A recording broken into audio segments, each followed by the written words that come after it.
이 AI가 엄청난 생산성의 혁신을 가지고 오고 있다고 생각합니다. 그런 경우에는 주가가 어떻게 되냐면요. 99년 닷컴 버블 때의 주가 상승 같은 게 비슷한 모습을 연출을 하고 이 반도체장이 끝난다고 봐요. 엔비디아가 의미 있게 꺾이는 모습이 나오고 실적이 둔화되고 그런 모습이 나오면서 이제 시장이 끝날 건데 그때까지는 반도체장은 까지 이어진다라고 보고요.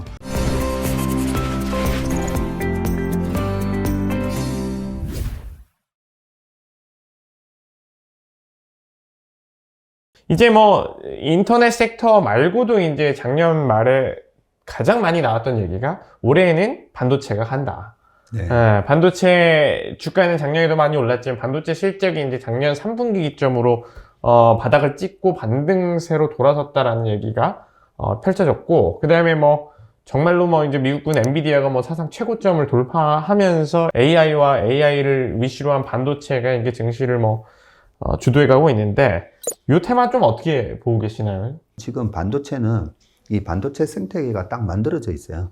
뭐 칩4 동맹 뭐 이러는데 이미 그 동맹이 만들어져 있는 상황에서 이어지는 건데, 여기서 중요한 거는, 자, 그러면 반도체는 이 과점화되어 있는 시장인데 이 시장의 전방 수요가 포화 상태인지 아니면 뭔가 새로운 게 계속 나오면서 반도체 수요가 계속 성장하는지, 그 부분이 중요하거든요.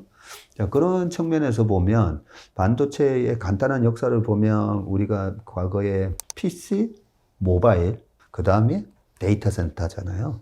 그 데이터 센터, 뭐 클라우드 포함해서.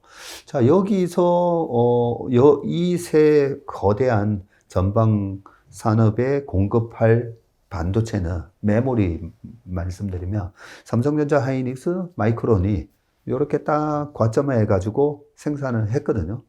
적절하게 공급 조절하면서. 자, 그런데 재작년에 중국에서 핸드폰이 너무 안 팔렸어요. 중국의 핸드폰이 2017년, 18년도에는 거의 5억 개 정도 팔렸거든요. 근데 2억 개대로 뚝 떨어진 거예요. 작년에 중국의 핸드폰 시장이 한 5% 그나마 플러스 성장을 했는데 2억 8천만 개 팔렸습니다. 중국의 메이트 60이라고 화웨이에서 핸드폰을 딱 냈더니 중국의 소비자들이 열광을 하면서 사기 시작했고, 작년 12월 달에는 중국 시장에서 애플을 제치고 샤오미 핸드폰이 또 1등이 됐어요. 그래서 나름대로 중국에서 핸드폰이 이젠 좀 잘 팔립니다.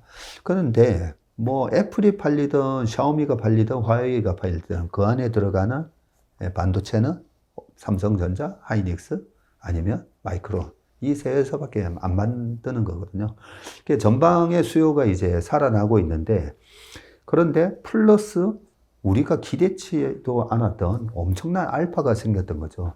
그게 바로 챗GPT가 쏘아올린 이 AI 모멘텀이고, 챗GPT 2.0, 3.0 하면서 너무 빠르게 발전하고 있잖아요.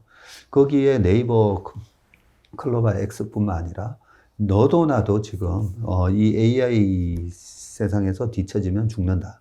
이런 것 때문에, 그러면서 엔비디아의 GPU를 확보하기 위해서 우리가 뭐 35만 개를 샀다, 10만 개를 샀다, 뭐 그러는 와중에 그 밸류 체인에 있는 하이닉스의 HBM3 이런 부분들이 각광을 받으면서 실질적으로 하이닉스가 작년에 88% 주가가 오르는 그런 모멘텀이 났습니다. 근데 지금 챗GPT나 클로버 X 같은 걸 써보면 너무 편해요. 그동안에는 일일이 설치를 해서 자료를 만들었다면 지금 뭐 물어보면 다 알아서 깔끔하게 정리를 해주죠. 그래서 이런 어떤 새로운 기술이 나왔을 때 얼마나 우리의 생산성을 높여주는가, 그 부분을 보면 되는데, 이 AI가 엄청난 생산성의 혁신을 가지고 오고 있다고 생각합니다. 그런 경우에는 주가가 어떻게 되냐면요. 마치 99년 닷컴 버블 때의 주가 상승 같은 게, 저는 그런 비슷한 모습을 연출을 하고 이 반도체장이 끝난다고 봐요. 근데 지금만 하더라도 뭐 반도체 그거 너무 지금 다들 떠드는데 이제 꼭지 아니야? 뭐 이러면서 사실 반도체 주식이 별로 없어요. 예, 그런 거를 말씀을 드리고, 미국 시장에서는 이번에 반도체의 주도주는 엔비디아죠, 그죠? 그 엔비디아가 의미 있게 꺾이는 모습이 나오고 실적이 둔화되고 그런 모습이 나오면서 이제 시장이 끝날 건데, 그때까지는 계속 이 반도체 장은 내년 상반기까지 이어진다라고 보고요.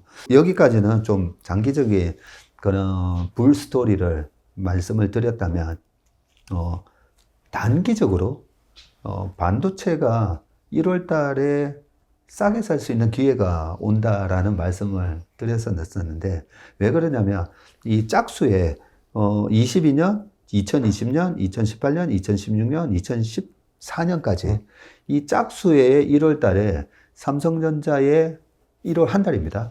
1월 한 달 평균 수익률은 마이너스 4.5%예요. 그리고 하이닉스는 마이너스 4.1%였습니다. 그래서 아니 반도체 그렇게 좋다 하더니 1월 달에 주가가 와 거의 10% 밀렸잖아요. 8만 원 근처 갔던 삼성전자가 7만 1천 원을 찍었었고, 하이닉스도 마찬가지고, 그죠? 예, 그랬던 이유가 희한하게 짝수해의 1월 달에는 반도체가 좀 쉬어가는 경향이 있습니다. 그리고 짝수해의 2월 달은 나스닥, S&P 500 시장이 별로 안 좋아요. 네, 짝수의 2월 달. 그래서 이번에 2월 달에 우리 설도 겹쳐져 있잖아요. 그래서 설 전에 이 출렁출렁거림이 계속 있을 거고요. 예, 그럴 때마다 뭘 사야 되지 할 때 고민하지 마시고, 반도체 주가가 고점 대비해서 10에서 15% 언저리로 빠지면 이게 큰 조정은 아니기 때문에 30% 이런 조정은 없다고 봅니다. 그래서 마이너스 5에서 마이너스 15% 전후에서 조금 더 분할 매수를 하시고, 3, 4, 5, 6, 7, 7월 달까지는 이 반도체가 강하게 올라간다고 생각합니다. 그리고 또 올해는 트럼프의 선거가 있죠. 공화당은 거의 트럼프인 것 같고, 바이든의 재선이 될지, 트럼프를 견제하기 위해서 새로운 민주당 후보를 낼지는 모르겠지만, 그런 대선 전의 불확실성 때문에 8, 9, 10월 달은 아주 시장 분위기가 지저분해진다고 생각합니다. 이 지저분해질 때 저는 좀 부상자, 중상자들이 많이 속출할 것으로 예상이 되는데, 그 국면에서는 좀 쉬었다가 그러고 나서 선거 바로 직전에 다시 또 반도체 주식을 채우시는 그런 전략으로 가져가시면 좋을 것 같습니다. 반도체 내년 상반기까지도 뭐 강세가 이어질 것으로 생각한다라는 말씀이 이제 장기적인 뷰였고, 그다음에 이제 뭐 2월 이후에 이제 3, 4, 5, 6, 7에 좀 강세 분위기가 이어지다가 선거를 앞두기에는 조금 이제 뭐 울퉁불퉁한 장, 초반에 말씀하셨던 그런 장세가 연출될 것이다 라는 얘기를 해주셨습니다. 반도체에 대한 일반적인 얘기시고요. 이제 좀 더 한층 더 들어가면, 최근에 이제 SK 하이닉스랑 삼성전자 얘기를 조금 나눠보고 싶은데, 삼성전자와 SK 하이닉스가 AI 때문에 이제 조금 분위기가 달라졌다 이런 얘기가 나오는데, 이제 뭐 거기서 나오는 게 HBM 얘기입니다. 이제 뭐 고대역폭 메모리 얘기인데요.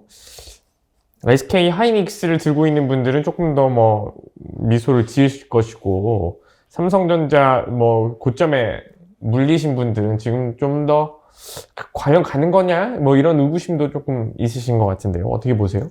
삼성전자하고 마이크론에서는 이번에 HBM3뿐만 아니라 3E 뭐 이런 차세대 제품으로 바로 생산을 한다라고 하니까 그 부분은 아마 그렇게 어렵지 않게 진행이 될 것 같고요. HBM3로 하이닉스가 작년에 주가가 굉장히 좋았었지 않습니까? 근데 지금 HBM에 관한 시장 점유율 보면 삼성전자, 하이닉스 합쳐서 한 90% 되고요. 마이크론 10% 좀 안 되는 수준. 그래서 45, 45로 나와요. 그래서 HBM이라는 기술이 삼성전자나 마이크론이 아주 못할 기술은 아니다. 예, 그 부분은 좀 아셨으면 하고요. 근데 올해 삼성전자를 좀 좋게 얘기하시는 분들, 반도체 애널리스트 중에 좋게 얘기하시는 분들은 그 반도체 HBM뿐만 아니라 그 트래디셔널한 그런 반도체마저도 올해는 좋아진다. 그런 부분이 있고요. 그 다음에 삼성전자가 이 파운드리 부분에 있어서 작년 10월쯤에 TSMC에다가 어떻게 보면 선전포고를 하게 됩니다. 우리가 이제는 게이트 올어라운드 기술로 3나노를 할 수 있어 라고 하면서 그 부분을 얘기했는데, 그때 당시만 하더라도 수율이 50% 전후였었는데 계속 빠르게 수율이 올라오고 있는 걸로 알고 있거든요. 그래서 지금 파운드리 쪽은 워낙 수요가 많습니다. 위탁 생산을 해줘야 되는 수요가 그게 많은데, TSMC가 4나노에서 아주 공격적으로 굉장히 고객 수요에 잘 맞춰서 만들어졌다면, 삼성전자가 이제 수율에 있어서 좀 어려움을 겪고, 뭐 인텔은 10나노 밑으로도 못 와서 고생을 많이 했었죠. 그런 부분들이 어떻게 보면 올해는 삼성전자는 또 파운드리 모멘텀이 있지 않을까, 그런 생각이고요. 그리고 최근에 삼성전자가 갤럭시 S24를 출시를 했는데 전 세계에서 최초로 AI 기능을 탑재했습니다. 말 그대로 온 디바이스 AI가 된 거죠. 그죠?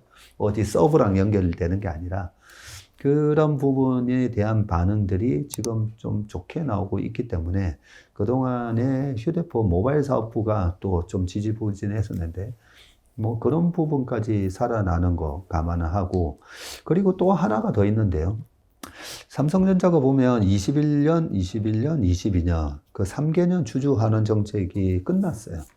네, 21, 22, 23. 네, 이렇게 끝났고, 이제는 24, 25, 26년도에 어떻게 주주환원 정책을 펼칠 것인지, 그게 이번 1월 말에 있는 본 실적 발표에서 아마 발표가 될 가능성이 높다, 이런 얘기가 있습니다. 이 배당 수준이 올라갈지, 그리고 자사주 매입에 대한 소각은 어떻게 할지, 그런 부분에 있어서 조금 긍정적인 얘기가 나오지 않을까, 이런 부분도 기대가 되기 때문에 올해는 삼성전자가 작년에도 나쁘진 않았습니다. 42% 올라서 뭐 많이 올랐죠. 네, 빠질 때는 덜 빠졌으니까요. 네, 그런 측면인데, 올해도 삼성전자 하이닉스는 플러스 수익률을 이어갈 것 같다. 네, 그렇게 저는 전망을 하고 있습니다. SK 하이닉스와 삼성전자의 전통적인 역량에 더해서 HBM 관련주로 묶이면서 또 힘을 발휘하고 있고, 이 두 회사가 90%에 가까운 시장 점유율을 기록하고 있으니까요. 거기에다가 또 이제 이 삼성전자 같은 경우에는 온 디바이스 AI의 직접 수혜주로 새롭게 부상하면서 여러 가지 모멘텀이 올해에도 이제 강세 기조를 이어갈 것이다 라는 전망이셨고요.